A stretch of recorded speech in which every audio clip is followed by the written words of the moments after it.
Como vocês acreditam que deve ser a formação continuada, prevista no artigo 59 da LDB, de modo a dar conta da inclusão e do atendimento educacional especial? Como as escolas podem oferecer isso às suas equipes?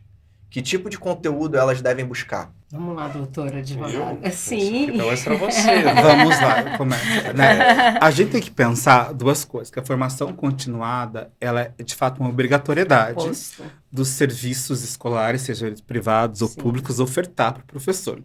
Isso não acontece, né? Muitas vezes a gente sabe, que trabalha principalmente com o governo, a superestação, que ele é um projeto itinerante que vai para as capitais do Brasil, outras cidades, a gente percebe que os professores estão ali se capacitando, pagando com seu próprio recurso ali, né? Então, tem alguns cursos aí que o MEC vai oferecendo ali de AE, o Daniel é professor lá de Federal de Pelotas. Federal de Pelotas, eu também ministro aulas lá, a Fran também, mas a grande questão é que eles não atingem a necessidade da comunidade escolar.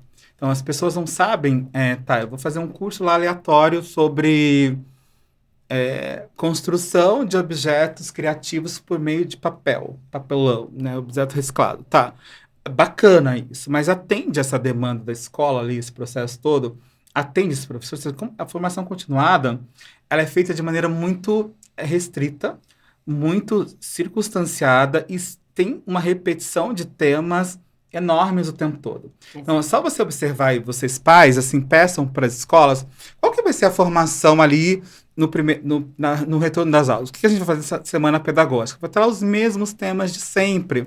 Então, também os professores precisam solicitar para as escolas, aí, Dani, não sei se isso é legal, porque existe uma previsão ali das escolas ofertarem. O pai entendendo que essa escola não está ofertando um atendimento adequado, superdotação, né? Ele pode pedir que essa escola forneça a formação continuada para os professores, tem uma forma legal disso acontecer? Pode, Dano. O que que acontece? A LDB, ela é clara de que toda escola precisa ter um especialista, que é o que vai conduzir o atendimento educacional especializado, e o professor regente deve ser capacitado. Então, a própria LDB não diz expressamente o que é especialização, o que é capacitação, mas cria essa diferença no sentido de um que tem que saber, digamos, tudo, e o outro deve saber o básico, né? Que por vezes falta.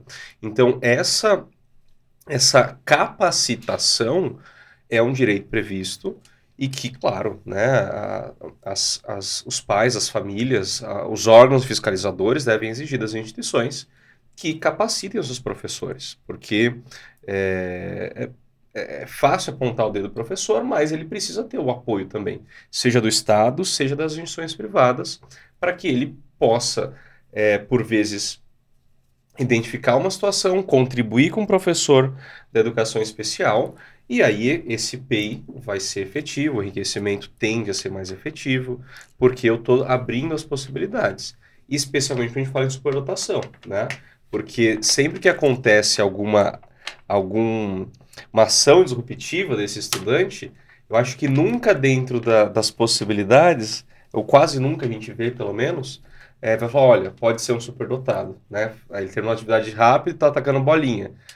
No amiguinho, não, é TDAH, né? É hiperativo, é TOD, né? Então, a superdotação, né, que é um parênteses que a gente está fazendo aqui, também é muito negligenciada, porque às vezes o pediatra não consegue identificar, como a gente tem falado, né?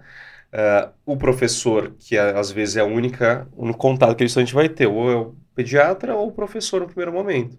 Também não consegue sugerir nada e fica aqueles diagnósticos errados, intervenção não vem, as intervenções por vezes são falhas e não conseguimos trazer essa efetividade.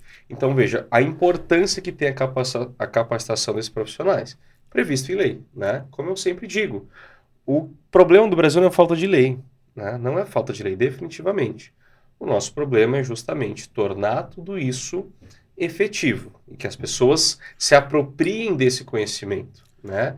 Seja com questões de políticas públicas gratuitas, seja as escolas investindo nisso, né? Mas eu posso, assim, eu tô aqui, né? Então, eu sou pai ou mãe superdotado, tô morando aqui em Mossoró, e aí a escola do meu filho não tem nada. Eu posso lá fazer um pedido por escrito, olha, solicito capacitação para os professores no tema tal. Né, expressamente, quem vai decidir, né? Mas pode sugerir. Sugerir, com certeza. Né? Sugerir várias E com sugerências, base- gente, várias vezes. 10, 15. É, Todo dia sugere. Porque tá na lei, né? Então, assim, eu tenho que não necessariamente em superdotação, né? Mas eu tenho que capacitar em educação especial esse professor. E aí, óbvio que o pai pode sugerir. Olha, tem um filho, tem uma demanda, e tá na lei. Porque, veja, qual que é a função da lei? Por que a gente tem lei no Brasil? Ah, diga aí. Se eu tenho uma lei, eu quero que as pessoas cumpram. Sim. Ou seja, eu posso exigir da outra pessoa. Perfeito, pra ser cumprido. Eu não posso exigir de alguém que faça alguma coisa, senão em virtude de lei. Né? Então, o não cumprimento da lei, inclusive, tem que gerar sanção. Porque qual o sentido de eu obrigar na lei e se a pessoa não faz, vai ficar do jeito que está? Então, o objetivo de existir uma lei, seja para qualquer situação, é que as pessoas tenham aquele determinado comportamento para proteger, no nosso caso, pessoas vulneráveis, né? Socialmente vulneráveis. São vulneráveis pelo fato de existir, né? Então, o que o Estado está fazendo? Está criando essas políticas. E na prática, está fiscalizando? Né? O Estado está cobrando, sei lá, me manda um relatório das capacitações de educação especial que você fez nos últimos 5 anos. Só né? acontece essa cobrança quando o MP aciona. É, Aí eles mas ficam a gente- desesperados, A correndo gente para tem- fazer. Eu respeito, o MP faz um trabalho Sim. maravilhoso, mas assim, a gente tem muito poder enquanto cidadão. A gente pode, e não precisa de advogado para isso, fazer pedido administrativo. O pedido administrativo ele é tão importante quanto o pedido judicial. Sempre que, e o direito ao pedido administrativo está na Constituição, sempre que eu faço um pedido administrativo, de graça, para qualquer órgão público, eles têm a obrigação de me responder. Nem que seja para falar que eu não tenho direito, mas sempre tem que responder. Então, se acontecer alguma situação na escola, né, enfim, Secretaria de Educação, por favor, né, eu gostaria que vocês analisassem e me mandassem aqui uma transparência se as escolas estão cumprindo a capacitação prevista no artigo 59 da LDB. Exato. Né? Então você tira da inércia, você movimenta. Porque, claro, se o Ministério Público vai lá, é evidente, o Ministério Público tem um poder, inclusive, de entrar com ação penal, Sim. né? Que nós, cidadãos, em alguns casos, não temos. Mas nós podemos pedir, né? Não precisa de advogado, escreve com seu próprio punho, imprime, assina, pode solicitar, né? E aí a gente movimenta, a gente provoca, né? Não precisa de Ministério Público, precisa de advogado. E Bacana. Trainer, uma coisa interessante que às vezes as pessoas esquecem muito, Dan, também, são os conselhos da escola. O conselho da escola, o conselho escolar, ele é composto da comunidade escolar. E tem voz para as escolas, né, municipais, estaduais. É um conselho que ele tem voz de autoridade. Então, toda essa capacitação que às vezes é falha, que a escola às vezes não realiza, o município não realiza, o conselho escolar, composto dessa comunidade escolar, tem voz e tem poder para solicitar. Então, é muito importante porque muitos pais eles não sabem, né, que seus filhos às vezes estudam em escola do município, que eles devem fazer parte desse conselho da escola, porque eles têm voz de lei, como se fosse lei. Porque existe todo um processo gerencial desse conselho que perpassa, inclusive, pelas ações que vão ser realizadas dentro da escola. Então, gente, uma dica importante aqui antes do Bruno fazer a próxima pergunta, 2 coisas. Primeiro, faça parte do Conselho Escolar das suas escolas. E depois, as escolas, os municípios, aí, os estados, contratem formadores adequados, né, especialistas de fato, para fazerem orientações às escolas, né? Não só na semana pedagógica, que a gente sabe que não tem, até nos congressos de inclusão, poucos vem se falando que tem um gueto aqui, né, tem um de Brasília, que é o Mais Inclusão, que a Vivi sempre coloca lá a superdotação o tempo todo, mas poucas ações acontecem aqui. Então, busquem. E sim, indiquem as formações, solicite, né? Solicite, que vai ser atendida. Um dia. Então, pensando na realidade das escolas particulares, que acabam tendo menor fiscalização, como os gestores podem conhecer profundamente suas obrigações com a inclusão, visto que profissionais voltados para o direito educacional muitas vezes tentam burlar essa orientação legal, focando mais na parte do negócio do que na inclusão. Já vimos advogados orientarem gestores de que salas de recursos só é obrigação das escolas públicas, por exemplo, não das particulares. Perfeito. Ótimo. Breno, vamos lá. De fato, eu também já ouvi isso, tá? Não é exclusividade de quem submeteu essa pergunta. Inclusive, recentemente, né, tive um caso de um estudante superdotado que tentaram, né, fazer a inclusão dele, fizeram um monte de coisa errada. Família, enfim, achou por bem judicializar para tentar uma responsabilização judicial indenizatória contra essa escola. E entramos com o processo, juntamos as provas e veio lá a resposta da escola, né? Resposta instruída, evidente para o advogado. E justamente esse era o argumento, né? Escola não tem essa responsabilidade.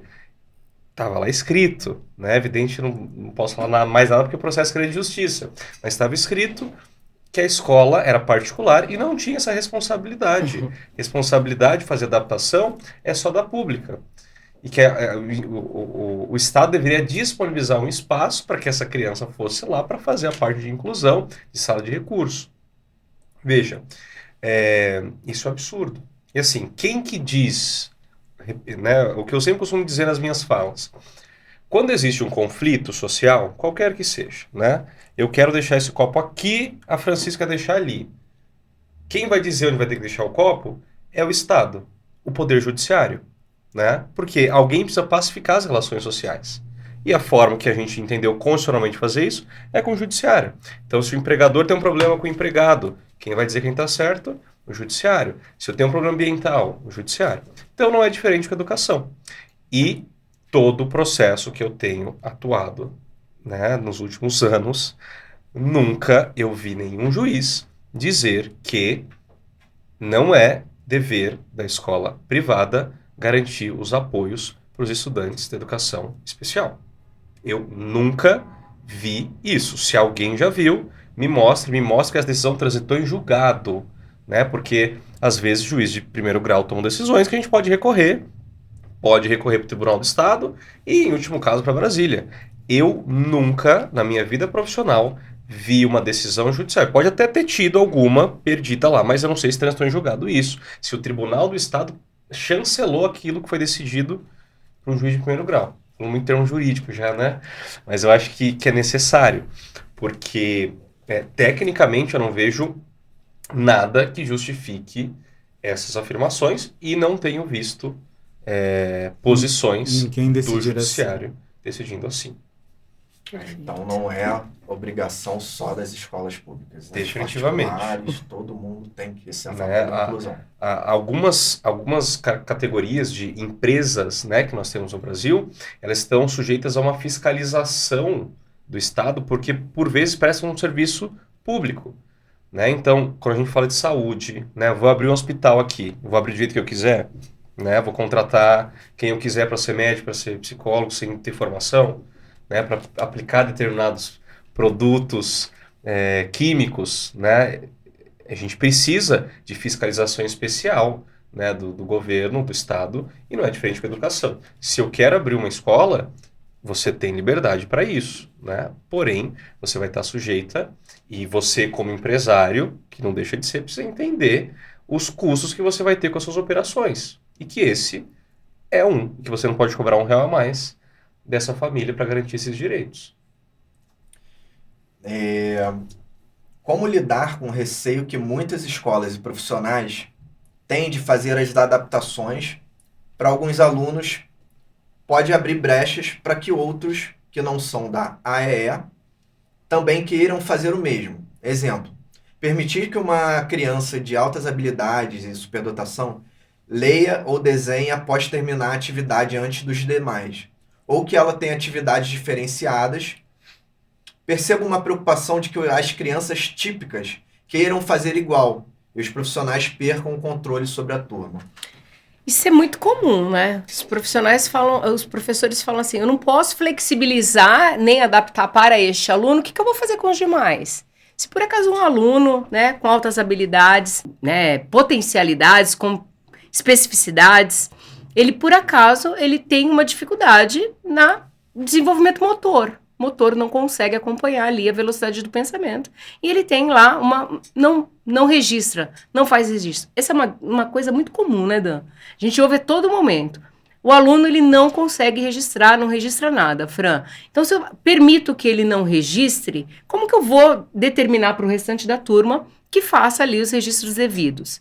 Mas aí o professor precisa compreender que a gente está falando de público-alvo da educação especial, né? E que essas adaptações ou flexibilizações estão previstas para este estudante. E que para os demais, né, a gente precisa fazer com que eles compreendam e que eles entendam que é muito positivo trabalhar e estar junto com os diferentes. Né? E a gente precisa compreender que se esse aluno, para esse atendimento, não vai registrar, não vai escrever, para que ele avance dentro das suas necessidades, dentro do seu conhecimento, do seu desenvolvimento, ele não vai, o professor precisa entender quais são os outros recursos que vai ser ofertado para esse aluno. E os demais, né, não existe perder controle, existe uma situação de domínio, né, de área, domínio pedagógico, de didática mesmo, no qual o profissional precisa compreender e que ele precisa dar conta de todo esse processo. Eu falo sempre, né? Não existe, eu tenho uma sala com 20 alunos e 2 alunos com autismo e 1 aluno com altas habilidades. Você tem uma sala com 23 alunos. Então, quando você olha para este todo, você precisa pensar que precisa atender a este todo, de forma diferente. Isso é inclusão. E a gente volta de novo na questão da formação continuada, que o quanto é importante você entender das coisas que estão acontecendo, surgindo aí, como o próprio desenho universal da aprendizagem, né? Então, o direito à adaptação, à flexibilização é um direito previsto, não é um favor. E aí, se eu entendo como eu atendo essa minha turma, a gente consegue melhorar. Mas existe uma preocupação que não deveria existir, que é o que o outro vai dizer, o que o outro vai fazer. Mas existe uma proteção legal, e eu estou ali porque eu preciso, né, ficar na escola, permanecer na escola, e se eu não tenho as adequações necessárias, isso pode ficar impossível de se manter, e a gente não está ofertando uma educação com equidade, ou seja, ofertar os acessos, ofertar os recursos que aquele aluno precisa, que ele é individual. E mesmo os alunos que não são da educação especial, em algum momento vai precisar de algum suporte, de alguma flexibilização. Você precisa entender que eu tenho que dar aula para o aluno. E eu preciso pensar ali nas estratégias diferenciadas, né, adequadas. Diferente não é uma coisa exótica que vai estar ali fazendo qualquer coisa, não é o diferente. Mas, assim, o que é adequado para aquele processo, para aquele aluno? Ou seja, pensar as estratégias, tem muitas estratégias. Se a gente for pensar em metodologias ativas, tem mais de 300 que eu posso fazer uso, né, fazer uso disso e adequar esse atendimento. Então, é um direito. E aí, não tem que pensar no que o professor vai falar, que o pai do outro aluno vai fazer, se não vai ter controle. Eu dei aula há muito tempo e eu tinha o controle da minha turma, pensando no que eu estava fazendo, que tinha planejado todo o processo. Aí, de novo, assim, o quanto eu estou preparado para. A gente volta de novo nos currículos bem falhos aí que a gente tem, nas formações bastante rasas, né, da gente compreender esse processo, mas não é só o professor que vai mudar isso, né, a gestão também precisa pensar nisso. Então, não é favor, é um direito, então a gente não pode impedir que ele tenha acesso e permaneça, né, porque só o acesso não vai resolver muita coisa, mas se eu, por exemplo, superdotado que sou, ou que o Fran, Denner, você superdotado, tô lá, eu compreendi todo aquele texto lá que tá na lousa. Eu posso, não dou conta de copiar, porque ainda tenho aqui uma sincronia motora, eu posso, qual é a forma melhor de ser avaliado? Oral? Enfim, qual que é a estratégia adequada? Que também pode ser, outros alunos também precisem da a estratégia oral, não sendo superdotado, mas por outras questões também, porque eu não posso fazer uso disso. Essa é a questão, pensar em estratégias adequadas para atender a minha clientela de sala de aula, naquele momento e para sempre.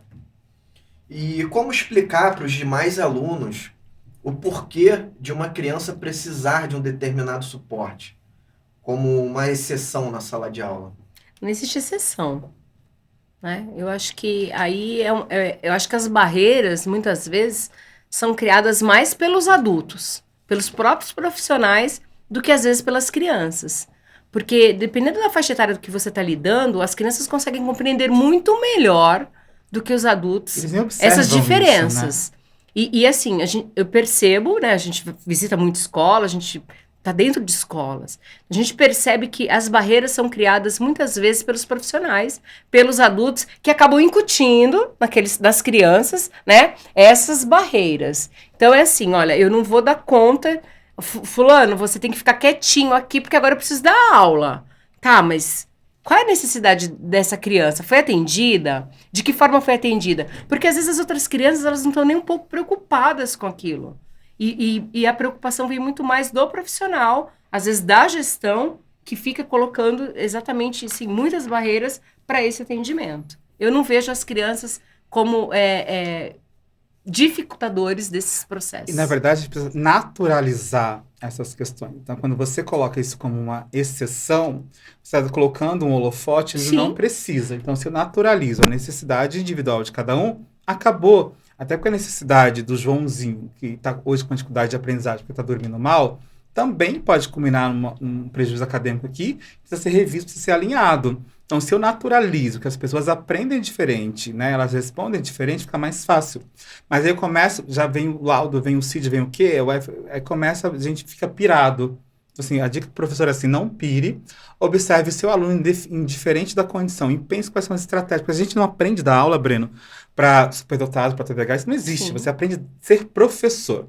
E ser professor é você aprender quais são as melhores estratégias ali, pedagógicas, para que você atinja aquele objetivo ali. E no meio do caminho, a gente vai encontrar o público da educação especial. Ótimo. E aí, naturalizem a presença.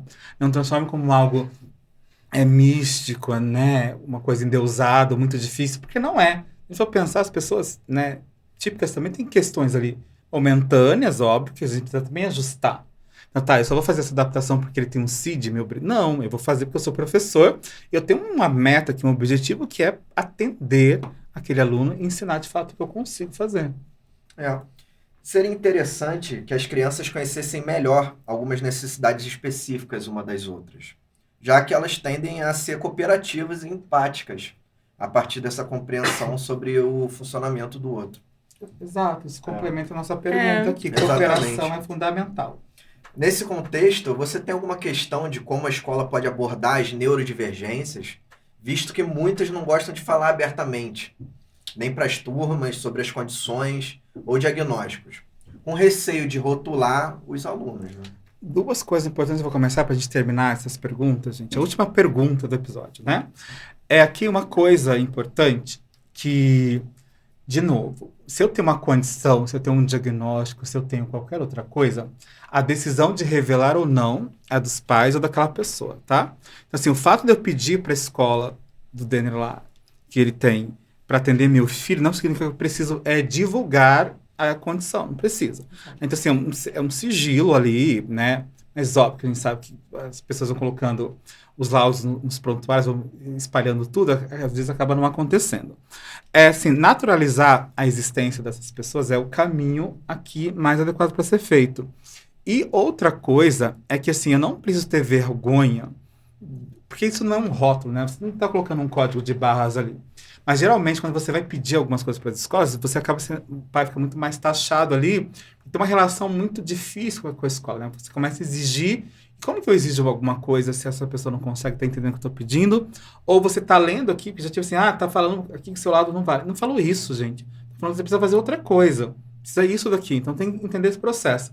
E aí, o contar ou não é, de novo, uma decisão da família. Mas a escola é o ambiente por si só de pessoas diferentes. A humanidade ela é diferente. Então, se eu entendo que eu aprendo de outras formas aqui, que tem necessidades específicas, eu não preciso. Então, eu tenho que trabalhar muito mais essa quebra, que eu acho que é mais difícil, de barreira de atitude. Então, se a diretora não acredita em inclusão, não vai rolar. Se a coordenadora ali, ela não acredita, também não vai rolar. E se o professor sozinho acreditar, também não vai rolar. A gente precisa ter uma sociedade inclusiva, um sistema educacional inclusivo. Então, assim, o falar ou não vai rotular. A gente precisa da identificação para ter os atendimentos adequados. Precisa do CID para ter atendimento na saúde, na escola. Mas o falar aqui é opcional. E aí, mas o atender não é opcional. O atender é obrigação. E como eu atendo, de novo, fazendo formação, estudando, aprendendo, né? Eu tenho que dar abertura para o novo. Então, se eu fiz até agora não funcionou, tem que acontecer. E, de novo, falar assim, que o Denner tem TDAH, a Fran tem transtorno opositor desafiante, o Breno tem bipolaridade com borderline, toque e dislexia. Tá, qual que é aqui? Não, mas assim, o Breno, e se você falar assim, bateu a porta 3 vezes, fica muito ansioso, não bate 3 vezes, bate só uma. Então, é o funcionamento em si. As pessoas querem dar aulas teóricas, né? Ensinar. O brasileiro tem a mania de querer ensinar todo mundo. O que é o toque? O que é... Não é isso. É o como essa condição afeta a vida do Denner. Afeta a vida da Fran, afeta a sua vida, afeta a minha vida, afeta a vida ali do Gabriel, nosso técnico, na vida real. E aí eu vou ofertar. E aí eu não tenho que me preocupar com o outro, né? E a gente tem uma tendência, qualquer pessoa, de se preocupar sempre com a opinião do outro. Aí eu me preocupo se eu mostro lá, se a pessoa, não quero fazer agora, porque assim, mas se você não fizer agora, daqui 10 anos, você não fez, como você vai exigir uma coisa que você já sabia lá em 2014 que era, e só veio exigir em 2014? Mas eu tenho um lado desse, mas a escola não sabe disso. Então, conversar com a escola, acho que a melhor coisa é uma relação mais aberta e entender quais são os combinados, que você concorda ou não de fazer. Né? E não precisa expor, mas por si só. Parece, as pessoas acabam jogando de forma aleatória, aí acaba criando confusões desnecessárias. Né? Exatamente. Só uma breve contribuição, né, da parte do direito ainda. Esses dias eu fui convidado para ir numa escola, né, e tive uma conversa bastante agradável com a coordenadora, com a diretora da escola. E aí elas falaram, Denner, a gente está tentando aqui adaptar, melhorar, né, enfim. E aí ela falou que teve um grupo de professores, falou, ô, diretora, por que você não começa a negar a matrícula dessa galera? Tá dando muito trabalho pra gente. Né? Ainda menos mal que não foi o contrário, né? Sim. Não foi a diretora falando isso. Sim. Porque ela, inclusive, podia ser presa. É. Né? Negar matrícula de pessoa com deficiência é crime por diretor. E se for superdotado, a responsabilização administrativa também, perante a Secretaria de Educação. Né? Em última análise, pode até, repito, ser descredenciada essa escola e ser barrada a novas matrículas para o ano seguinte. Então é muito sério, né? As escolas, o Dan já trouxe os dados para a gente da quantidade de... Quantos, Dan, mesmo? Mais de 1 milhão que nós temos hoje? 1.800.000, né, na educação especial. E isso, claro, é subnotificado, né? Sim, se a gente for pensar que eu tenho 4 milhões de superdotados... É praticamente impossível a gente pensar numa escola no Brasil que não tenha pelo menos uma pessoa com condição de educação especial, né? Então é um número muito significativo. E vai ter na pública, vai ter na privada, e ninguém pode negar matrícula. Ninguém pode negar matrícula, nem na pública nem na privada. Então a gente precisa. A inclusão não é, como o Dan muito bem disse, opção. Né? Faço, não faço, nega matrícula, não nego. E a gente precisa ser firme em relação à fiscalização, justamente porque a gente precisa mudar, né? Do jeito que está. Se tivesse tudo bom, a gente não estaria aqui agora, né? Finalizamos hoje o programa. Sim. Posso deixar, Dan, os agradecimentos e... Eu quero. Primeiro, eu quero agradecer. Não, na verdade, assim, essa conversa é bastante importante. Muito importante. Então, a gente tem avançado aqui. Mas vocês que estão em casa, então esse foi um episódio especial aqui com perguntas e respostas com alguns especialistas, né? Então, estava a Francisca Chagas, que é pedagoga. Fran, como que as pessoas te acessam na rede? Como que elas te acham, te localizam? Como que as escolas te localizam para dar formação, orientação? Bom, podem me seguir na rede social, né, no perfil da Singular Consultoria Inclusiva, pelo Instagram. Então é @Singular Consultoria. E no Instagram, geralmente eu respondo a todos e é um prazer estar atendendo. E eu quero agradecer ao Dan, mais uma vez, ao Denner, né, meus parceiros aqui de longa data, Breno também, muito obrigada. E foi um programa incrível, Dan, como sempre. E você, Denner, como que localizamos? E, de novo, fala sobre o seu livro, né, gente? Compre o livro do Denner, é muito bacana. Podem me localizar no Instagram também. Repito que eu não sou... não tenho um dom do Dan com o Instagram, mas atendo a todos que me procuram por lá, né? @Denner com 2 N's, Pereira, A no final, 2 A's. E meu livro, né, que eu lancei esse ano, objeto da minha dissertação do mestrado em Direito, que eu falo lá de políticas e procedimentos de compliance e como o compliance pode auxiliar as instituições a fazer a inclusão de pessoa com deficiência, inclusive as próprias escolas, né? Perfeito. Então esse foi o nosso episódio aqui especial do podcast Unicamente, onde a gente fala sempre sobre desenvolvimento humano, saúde mental, inclusão escolar, saúde emocional e todos os temas inerentes à vida. Então, nos sigam nas nossas redes sociais, acompanhem a gente aí no YouTube, no Instagram e compartilhem os nossos episódios, seja em vídeo ou em áudio, com as pessoas interessadas, ok? Conhece alguém que precisa ver essa informação? Compartilhe. É isso, nos vemos por aí. Abraço a todos.